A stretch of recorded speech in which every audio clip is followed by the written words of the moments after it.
पुन्हा एकदा मनपूर्वक स्वागत करते। आज आपण अशा एका तरुणाला भेटायला आलो आहोत जो नोकरीच्या पाठीमागे न धावता उद्योजकतेला त्याने पहिला प्राधान्य दिलेलं आहे।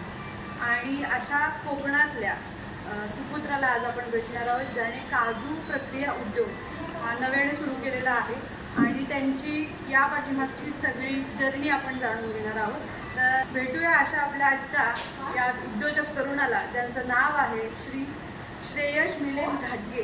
आणि आज आपण त्यांच्या काजू प्रोसेसिंग उद्योगाला भेट द्यायला आलेलो आहोत। मी सरांना विनंती करते की त्यांनी थोडीशी ओळख आपल्या शेतकरी बांधवांना किंवा तरुणांना करून द्यावी।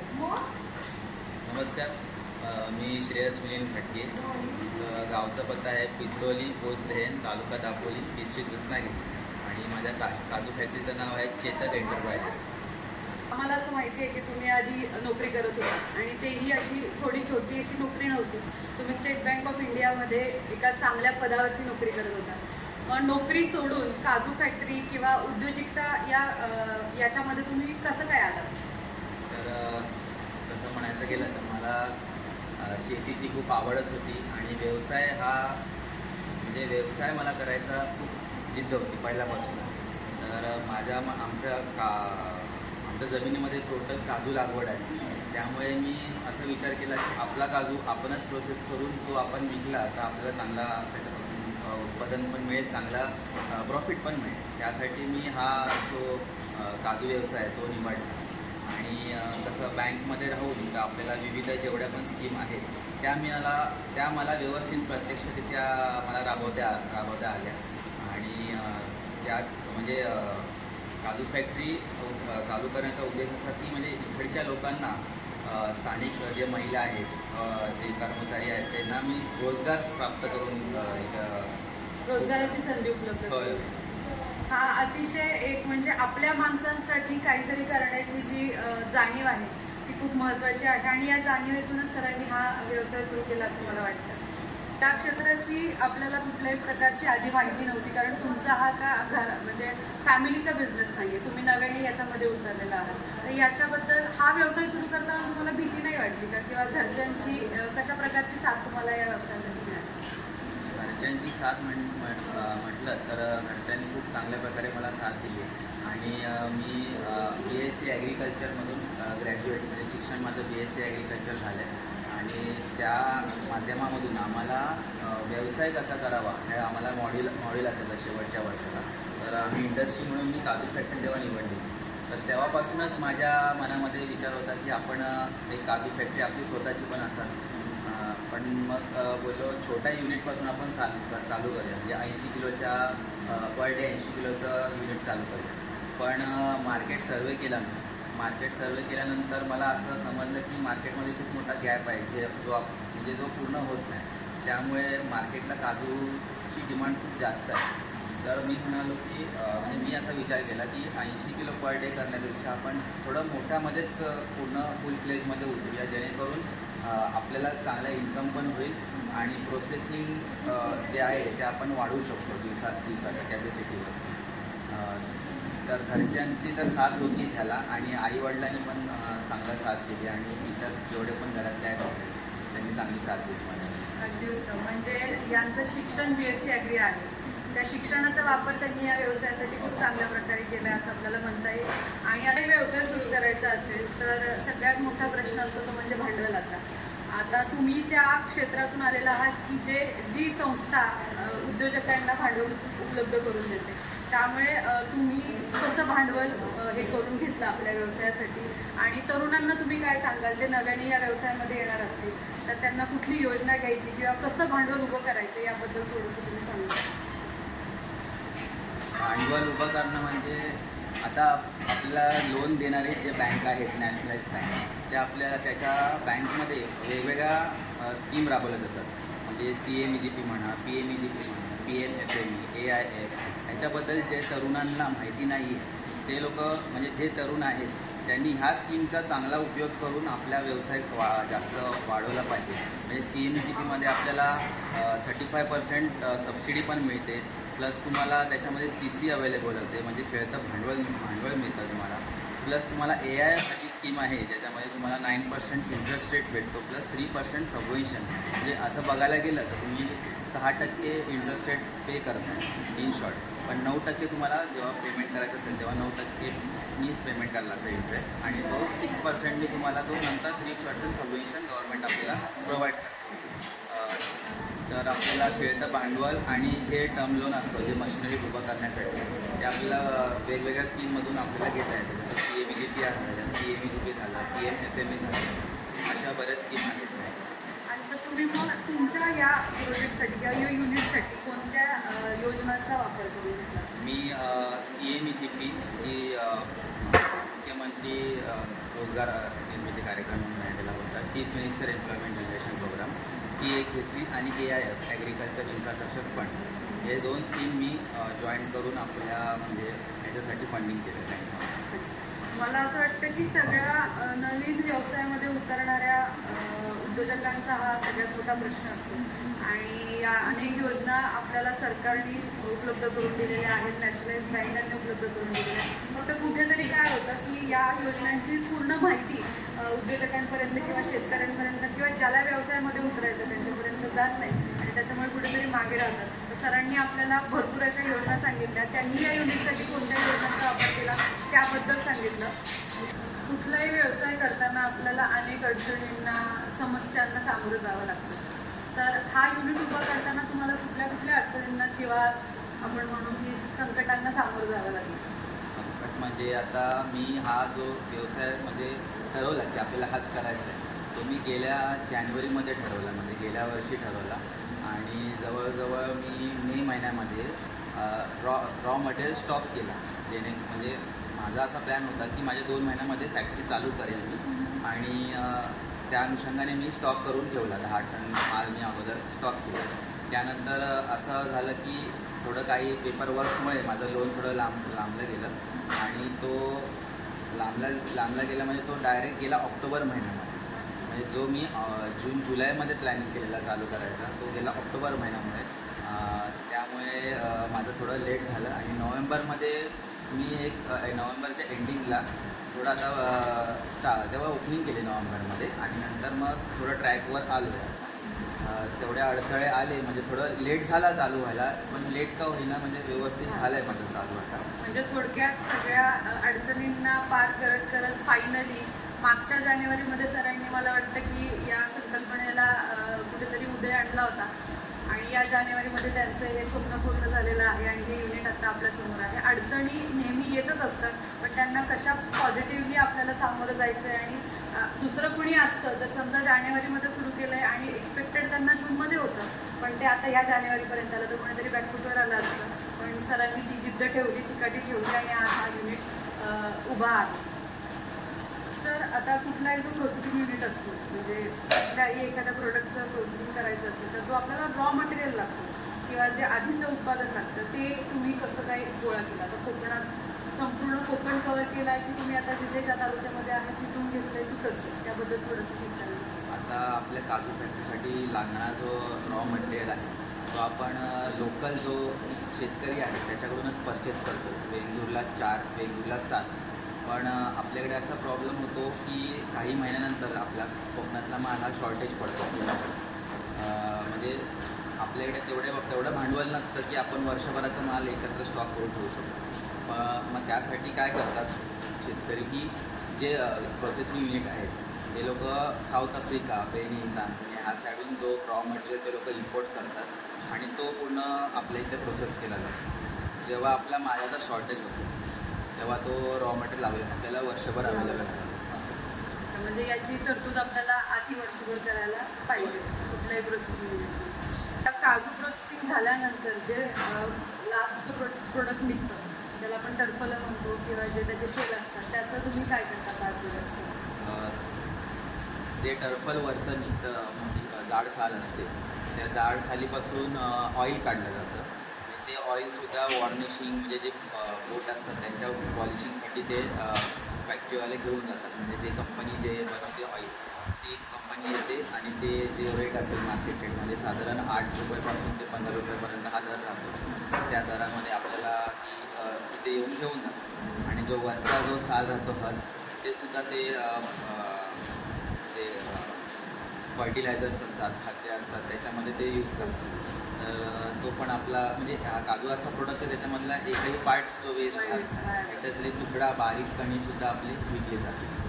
आपण त्याच्यावरती येणारच आहोत. जसं आता हा तुम्ही व्यवसाय सुरू केला, प्रत्येक व्यवसाय सुरू करायच्या आधी आपल्याला त्या आपण त्या उत्पादनाला एक मार्केट दिलं पाहिजे. तर तुम्ही मार्केटिंगचं कसं करता म्हणजे काजूचं या आपल्या प्रोजेक्टमध्ये? आता सध्या माझं आता सुरू झालेलं आहे प्रोजेक्ट, त्यामुळे मी स्वतः आता माझे कॉन्टॅक्ट्सनुसार मी मार्केटिंग चालू आहे. येत्या काही काळामध्ये मी स्वतःचं ब्रँडिंग करणार आहे, स्वतःचं आपलं प्रॉपर ॲमेझॉन, फ्लिपकार्टवरती आपलं प्रोडक्ट लॉन्च करणार आहे ऑनलाईन सगळं. कारण की ऑनलाईन अशी गोष्ट आहे ज्याने म्हणजे पुन्हा ऑल वर्ल्डमध्ये आपण ते आपलं प्रोडक्ट पोहोचू शकतो. आणि आपल्या प्रोडक्टमध्ये आपण वेगवेगळे सॉल्टेड म्हणजे फ्लेवर्समध्ये आपण ते पण आणायचा प्रयत्न चालू आहे माझा. म्हणजे सॉल्टेड आहे, कॅरेमल झालं, चॉकलेट कॅशू झालं, त्याच्यामध्ये मसाला काजू आहे, असे भरपूर प्रकारचे म्हणजे जवळजवळ 30-35 फ्लेवर्डमध्ये आपले काजू अवेलेबल होतील. आणि ते मी जास्तीत जास्त करून ऑनलाईन प्लॅटफॉर्मवर विकायचा प्रयत्न करेन. कारण की ऑनलाईन प्लॅटफॉर्ममुळे माणसांना जसं डायरेक्ट मागवता येतं आणि ऑफलाईन पण आपण म्हणजे ऑफलाईन तर चालूच असतं.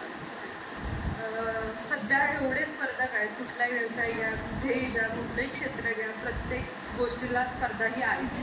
मग हा व्यवसाय सुरू करताना तुम्ही त्याचा कधी विचार केला आहे का की काजू हा आता कोकण म्हटलं तर अनेक प्रोसेसिंग युनिट्स आहेत, तर मग त्याच्याबद्दल तुम्ही शेतकऱ्यांना काय सांगाल की स्पर्धेला घाबरायचं आहे की स्पर्धेला कसं सामोरं जायचं? तुमचा प्रश्न एकदम योग्य आहे. म्हणजे स्पर्धा ही कुठल्याही क्षेत्रामध्ये जावं तुम्हाला स्पर्धा ही आहेच. तुम्हाला स्पर्धा करावीच लागते. त्यामुळे आपण आपली क्वालिटी आणि क्वांटिटी ही जर आपण व्यवस्थित मेंटेन केली तर लोकांचा जो येणारा फीडबॅक आहे त्याच्यावरतीच आपलं चांगलं मार्केट प्लेस बनू शकतो. आणि जी क्वालिटी आपण जर मेंटेन ठेवली तर आपल्याला ह्या क्षेत्रामध्ये कुठेच मरण नाही. असं आहे. जर मार्केटमध्ये बघाल तुम्ही वेगवेगळ्या प्रकारचे तुम्हाला काजू भेटतील एकदम. आता काही लोक काय म्हणतात, आता तुमच्या मार्केटमध्ये तुमचा काजू आम्हाला फॅक्टरीमध्ये 900 रुपयाला पडतो, पण मी त्यांना म्हणतो की हा तुम्ही काजू जाल ना मार्केटमध्ये तर 1200-1300 रुपयाला हा आपला काजू आहे. पण तोच आम्ही 900ला विकतो, तो पण प्रॉपर ग्रेडिंग केला जातो. त्याच्यामध्ये तुम्हाला डागी मिळणार नाही किंवा कुठे खराब माल मिळणार, तर त्याची आम्ही दक्षता घेतो. त्यामुळे आपला माल हा चांगला क्वांटिटी आणि क्वालिटीमध्ये महत्त्वाचा क्वालिटी आहे.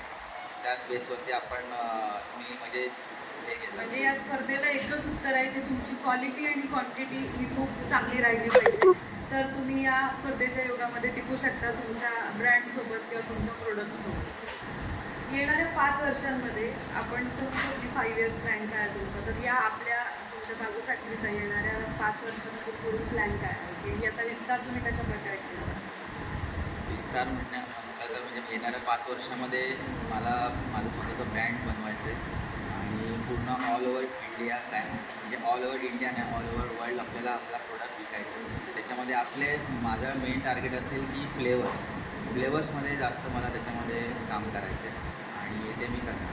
म्हणजे कस्टमरच्या रिक्वायरमेंटनुसार तुम्ही त्याचं होय नक्की. या व्यवसायामध्ये नव्याने येणाऱ्या तरुणांना किंवा नवीन उद्योजकांना तुमचा काय संदेश असेल? म्हणजे तरुणांना म्हणजे असं सांगू इच्छितो की तुम्ही कुठलाही व्यवसाय घ्या, काजू व्यवसायच असं नाही, कुठलाही व्यवसाय घ्या, त्याच्यामध्ये तुम्हाला पूर्ण A to Z याचा तुम्ही अभ्यास केला पाहिजे, त्याचं ट्रेनिंग घेतले पाहिजे आणि तुम्ही त्याच्यामध्ये ॲटलिस्ट 2 महिने तरी त्यांच्याकडे जाऊन एक्सपिरियन्स केला पाहिजे की ॲक्च्युअल वर्क कसा करतो बिझनेस, आणि त्याच्यानंतरच तुम्ही हा पाऊल घेतला पाहिजे बिझनेसमध्ये येण्याचा. अगदी बरोबर आहे सरांचं. कुठलाही व्यवसाय असू द्या, कुठलंही क्षेत्र असू द्या, त्याच्यात जर तुम्हाला जायचं आहे तर तुम्ही त्याचा पूर्ण सखोल अभ्यास करणं गरजेचं आहे. त्याच्याबद्दल संपूर्ण ज्ञान घेणं गरजेचं आहे. आणि त्यांनी सांगितलं की 2 महिने तुम्ही ट्रेनिंग घ्या, म्हणजे त्याचा अर्थ असा होतो की ज्या व्यवसायात तुम्हाला उतरायचं आहे त्याच्यामध्ये तुम्ही अनुभव घ्या आणि मग त्याच्यामध्ये उतरा. तर आता आपण प्रोसेसिंग कशी होते काजूची जी स्टार्ट टू एंड ती आपण बघूया. पहिला हा बॉयलर आहे आमचा, तिथून पाठी लावली जातात तुला आणि याला इथं भट्टी स्टीम तयार केली जाते. प्रेशराईज स्टीम ह्याच्यामध्ये पहिला जमा होते, एका विशिष्ट टेम्परेचर विशिष्ट टेम्परेचरला आपली ही प्रेशर गेली तर ती आपण आतल्या बॉयलरमधून ती सोडली जाते. म्हणजे हा बॉयलर आहे आणि आतमध्ये आहे तो कुकर आहे, त्याच्यामध्ये आपले काजू ठेवले जातात. आपण कुकर आहे त्याच्यामध्ये वरून काजू ठेवले जातात. त्याची कॅपॅसिटी 320 किलोची आणि जी प्रेशराईज स्टीम असतो ती ह्या पाईपद्वारे त्याच्या आतमध्ये सोडली जाते. आणि हे टोटल 20 मिनिटासाठी ह्याच्यात स्टीम केलं जातं. स्टीम केल्यानंतर हा काजू काढला जातो. काजू काढल्यानंतर 12 तासानंतर 12 ते 14 तासानंतर आपण तो कटिंगला येतो. कटिंगची आपली मशीन आहे.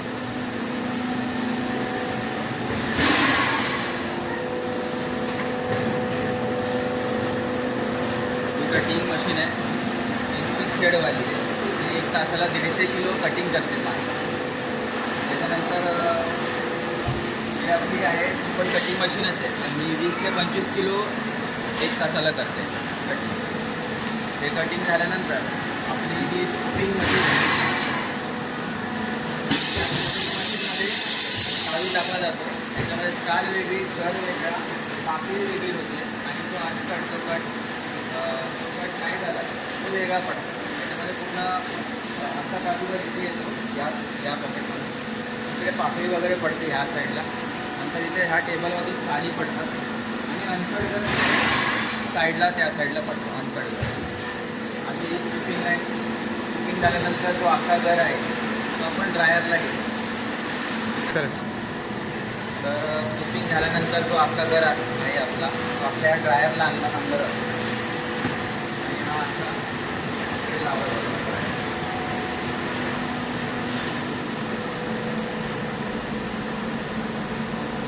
टोटल 9 तास ह्याच्यामध्ये ड्रायिंगला आम्ही ठेवतो.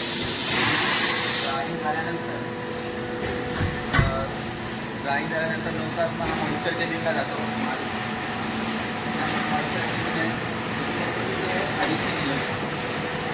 इकडे मॉइश्चर केला जातो. मॉइश्चर का लावतात? कारण की काजू जेव्हा ड्राय होतो तेव्हा एकदम कडक होतो आणि पहिला मॉइश्चर केल्यानंतर जो नरम म्हणजे याला फिलिंग करण्यासाठी आपण अलगद निघतं. जर आपण मॉइश्चर लावलं हा काजू अलगद निघतो पूर्ण. तर सोलण्याची प्रोसेस होण्यासाठी व्यवस्थित होण्यासाठी आपल्या याला मॉइश्चर लावला जातो. मॉइश्चर झाल्यानंतर ती फिलिंग मशीन मॉइश्चर झाल्यानंतर आपली फिलिंग मशीन आहे त्याच्यामध्ये काजू हा सोडला जातो. वरून डॅम्प केला जातो काजू आणि मशीनमध्ये हवेच्या प्रेशरद्वारे काजू सोडला जातो आणि इकडे त्याची कम्प्रेशन होतं. या जाळीतून कणी खाली पडतो. या जाळीतून जे तुकडे झाले असतात ते खाली पडतात.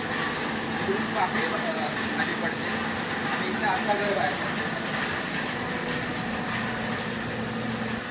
हा अख्खा घर नंतर मग आपल्या ग्रेडिंगला जातो. स्टार्ट. आता इथून फिलिंग झाल्यानंतर जो माल येतो तो आपला कलर सॉर्टर ह्या मशीनमध्ये जातो. ते हा कलर सॉर्टर आहे. याच्यामध्ये जो डाबी घर आहे जो पांढरा घर आहे तो वेगळा होतो.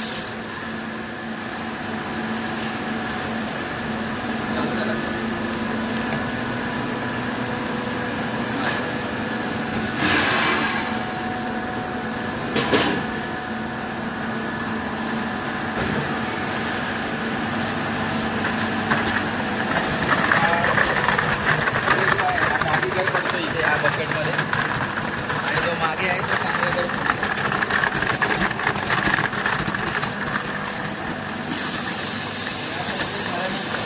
गाडीगर आणि जो चांगला जर आहे चांगला जर आपण ग्रेडिंगला आपण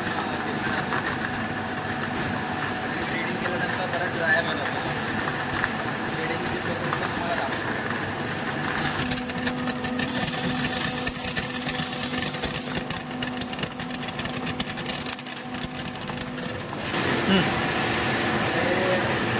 सॉर्टिंग झाल्यावर हा जो चांगला माल आहे तो आपण ग्रेडिंगला घेतो.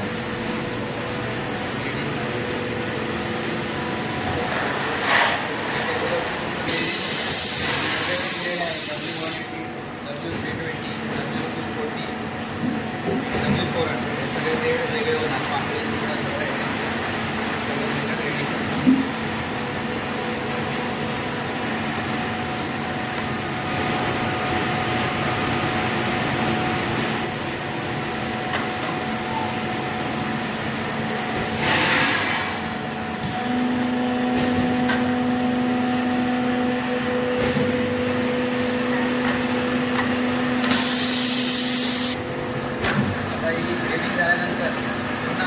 2 तासासाठी ड्रायरला जातात.